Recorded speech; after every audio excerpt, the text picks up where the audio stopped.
पे जो कस्बा था वहां पे एक जाति थी, महाड़ जाति। आप सभी जानते हैं, ये कहानी है।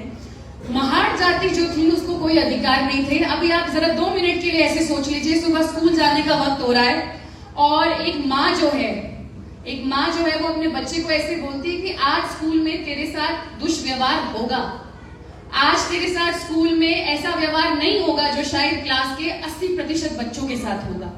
आज शायद तुझे बोरी सर पर उठा के ले जाना होगा और शायद कक्षा के अंत में जाके बैठना होगा, पर भीम तूने गुस्सा नहीं करना है। आप बस इमेजिन कर लीजिए, सुबह 8:30 बजे का सीन है। भीम के बाद में ये दिमाग में बात फिट हो गई है कि जाति समुदाय मेरे साथ जैसा मर्जी बिहेव करे, मैं इनको जवाब आज नहीं दूंगा, मेरा वक्त आएगा। और बाबा साहेब का क्या वक्त आया कि सिर्फ अपने आप नहीं उठे, अपने पूरे समुदाय, अपनी पूरी जाति, अपने पूरे राष्ट्र, भारत राष्ट्र के लिए इतनी चीजें कर गए कि आप बोल सकते हैं कि ऐसा व्यक्ति मुझे नहीं लगता आज तक पैदा हुआ है। ये अतिशयोक्ति मैं नहीं कर रही हूँ, ये आपके विकसित देश कर रहे हैं। Columbia University, London School of Economics से बाबा साहेब पढ़े हैं। अगर आज भी आप में से किसी को मौका मिलता है तो लंदन स्कूल ऑफ इकोनॉमिक्स के बाहर जाइएगा, सीढ़ियों पे जैसे ही आप खड़ेंगे तो वहां पे कोई किसी महान उनके नेता की फोटो नहीं है, उनके महान नेता की प्रतिमा नहीं है, आपके भीमराव अंबेडकर की प्रतिमा है। आप कोलंबिया यूनिवर्सिटी जाएंगे जहां पे बाबा जी पीएचडी करते थे, पढ़ाई करते थे, वहां पे लाइब्रेरी के रीडिंग रूम में वहां पे बड़ी सी इस प्रकार की फोटो बाबा जी की लगी है और वहां पे नीचे ये लिखा है कि one of our best student. 2000 में जब कोलंबिया यूनिवर्सिटी ने एक सर्वे निकाला कि हमारे सबसे टॉप स्टूडेंट कौन से थे, तो मैं आपको बता दूं बाबा साहेब का नाम नंबर 1 पे था। तो आप ये सोचिए, इतना महान व्यक्ति, फिर भी हमारे भारत में ही इस महान व्यक्ति के बारे में बहुत सारी मिथ है।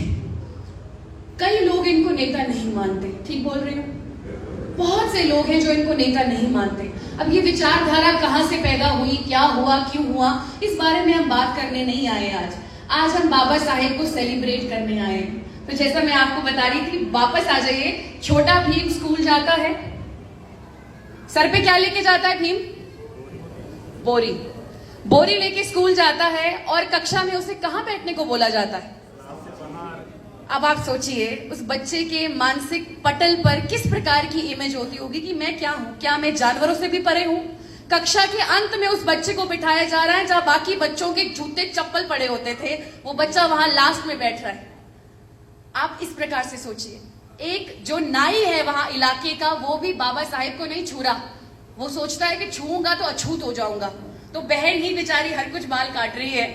बाबा साहेब के 13 भाई बहन थे, बाबा साहेब 14वीं औलाद थे और अपने समुदाय में एकमात्र थे जिसने 4वीं पास की थी और पूरे दक्षिण आपके एशिया में एकमात्र व्यक्ति निकले जिसने इकोनॉमिक्स में डबल डॉक्टरेट करी। ये कोई छोटी बातें नहीं है। किसी व्यक्ति को क्या चीज महान बनाती है? किसी व्यक्ति को यह चीज महान बनाती है कि उसकी जिंदगी के पीछे के प्रेरणा स्रोत क्या रहे।